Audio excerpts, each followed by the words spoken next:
Inform human, आप तक सच पहुंचे, यही हमारी कोशिश है। मध्य प्रदेश की राजनीति में इस समय भूचाल मचा हुआ है और इसी विषय पर चर्चा करने के लिए हम मौजूद हैं पूर्व महापौर कांग्रेस के कद्दावर नेता जयसिंह ठाकुर साहब के पास। बहुत स्वागत है सर आपका। सर, इस समय क्या चल रहा है राजनीति में, किस तरह के अपडेशन है आपके पास? नहीं, अपडेशन तो ऐसा कुछ नहीं है। मीडिया के द्वारा ये सब जानकारियाँ प्राप्त हो रही है जी कि कमलनाथ जी कल दिल्ली गए हैं, आज फलाना फलाना, ये मीडिया से ही हम लोगों को जानकारियाँ मिल रही है कि बीजेपी में जा रहे हैं, बीजेपी में जा रहे हैं। अभी ऐसा कोई पक्का अपडेट हमारे पास नहीं है। तो क्या लग रहा है आपको, ये जो मीडिया से खबरें आ रही हैं इसमें कितनी सच्चाई? अब ये तो कमलनाथ जी ही बता सकते हैं कि कितनी सच्चाई है, उनके दिल में क्या है, तो मैं कैसे बता सकता हूँ। आपका एक लंबा राजनीतिक अनुभव रहा है, बहुत पुराने कांग्रेस के नेता हैं आप। यदि कमलनाथ जी ये स्टैंड लेते हैं और वो कांग्रेस को छोड़ के भाजपा में चले जाते हैं, तो इसको आप अपने व्यक्तिगत दृष्टिकोण से कैसा ये निर्णय मानते हैं आप? मैं बिल्कुल कमलनाथ जी के इस निर्णय को मैं बहुत गलत मानता हूँ। कमलनाथ जी को सन 80 में पहली बार इंदिरा जी ने उनको कांग्रेस से छिंदवाड़ा लड़ाया था। छिंदवाड़ा का इतिहास में बताना चाहता हूं आपको जी कि 77 में जब भारतीय जनता पार्टी नहीं थी अस्तित्व में, सारे दलों ने इंदिरा जी के खिलाफ मिलकर, जैसे आज सारे दल भारतीय जनता पार्टी वर्सेस सारे दल हैं, ऐसा ही उस समय इंदिरा जी के खिलाफ, कांग्रेस के खिलाफ सारे दल एकजुट थे और उन्होंने जनता पार्टी नामक एक पार्टी बनाई थी 77 में, और वो सबसे खतरनाक लहर थी कांग्रेस के खिलाफ। तो 77 में मध्य प्रदेश, अविभाजित मध्य प्रदेश में जब 40 सीटें हुआ करती थी, उसमें से 77 की जनता लहर में 39 सीट जनता पार्टी जीती, लेकिन वो जो छिंदवाड़ा एक सीट थी, उस समय के गार्गी शंकर मिश्र वहाँ से सांसद चुने, एकमात्र सांसद हमारा मध्य प्रदेश में उस समय उस छिंदवाड़ा से चुना गया था। तो छिंदवाड़ा तो हमारी परंपरागत कांग्रेस की सीट थी और वहाँ से उन्होंने इंदिरा जी ने तीसरे बेटे के रूप में लड़ाया। तो कमलनाथ जी को ये सब चीज़ें सोचना चाहिए।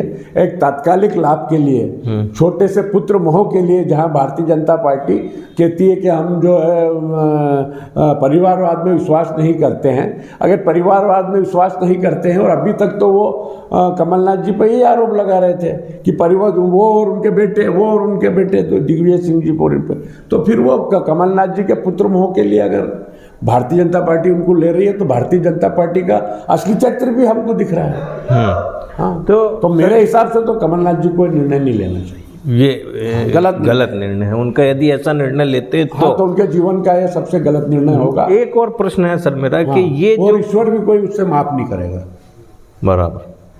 ये जो स्थिति बनी है राजनीति की मध्य प्रदेश में कि आज उनको इस तरह की अटकलें सामने आ रही हैं, इसके पीछे का कारण क्या लगता है आपको? क्यों ऐसा माहौल बना? देखिए, क्या रहता है, आदमी को हमेशा संतुष्टि का भाव रखना चाहिए। आपको कांग्रेस ने क्या नहीं दिया?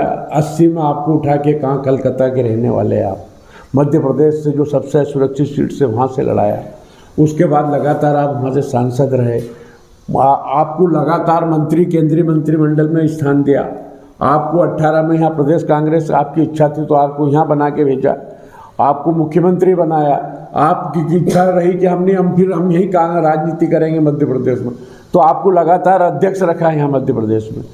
अगर हार गई है और उम्र भी हो गई है, अगर पार्टी को दूसरा डिसीजन लेती है तो उसको स्वीकार करना चाहिए। आज छोटी छोटी चीज़ों को हम का मुद्दा नहीं करेंगे। आप आज अपन हार की स्थिति में नया नेतृत्व को मौका देना चाहिए। अगर इस तरह से, तो मैं नहीं समझता हूँ कि हर बार आपको संतुष्ट किया जा सके। तो इस समय लगभग 4 बज रहे हैं जब हम इस विषय पे बातचीत कर रहे हैं और लगातार कुछ ना कुछ अपडेट आ रहा है, हर एक घंटे में कुछ नई चीज़ निकल के आ रही। हालांकि अभी तक स्थिति कुछ भी साफ नहीं, क्लियर नहीं है। लेकिन मान लीजिए कहीं ऐसा होता है कि जो मीडिया में खबरें आ रही हैं और वो सही हो जाती हैं, तो इससे आपको लगता है कि कांग्रेस को नुकसान होगा? नहीं, निश्चित रूप से कांग्रेस को नुकसान तो होगा और भाजपा को फायदा होगा। भाजपा को मैं नहीं समझता हूँ कोई ज़्यादा फायदा होगा। वो आज इस स्थिति में नहीं है कि उसको कोई फायदा पहुँचाए। आज निश्चित है, समय रहता है सबका, लेकिन भाजपा को सोचना चाहिए इन सब बारे में कि उसका पुराना जो केडर है वो कहाँ जाएगा। अगर इस तरह से जो आज कल तक जो मोदी जी को गाली बक रहे थे, जो कल तक आपके लिए बहुत बुरे थे, वो आज अच्छे हो जाएंगे, तो ये तो भाजपा का भी चरित्र सामने दिख रहा है, आरएसएस का चरित्र भी सामने दिख रहा है। अभी दो और नाम, जब से ये चर्चाएं शुरू हुई तो दो नाम और निकल के आने लगे कि सज्जन भैया भी वहाँ जा सकते हैं। दूसरा दीपक जोशी जी के नाम को लेके भी कई सारी अटकलें हुई, इस पे क्या प्रतिक्रिया? नहीं, सज्जन भाई ने तो क्लियर बोल ही दिया कि जहाँ कमलनाथ जी रहेंगे मैं रहूँगा। कोई बात नहीं, जाए तो जाए। दीपक जोशी जी तो मेरे को नहीं लगता अभी कोई निर्णय उन्होंने लिया है। तो समय का इंतज़ार करेंगे सर, और एक बार फिर आपके साथ बैठेंगे।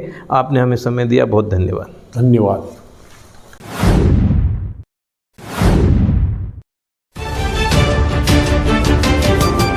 इन्फॉर्म ह्यूमन, आप तक सच पहुंचे, यही हमारी कोशिश है।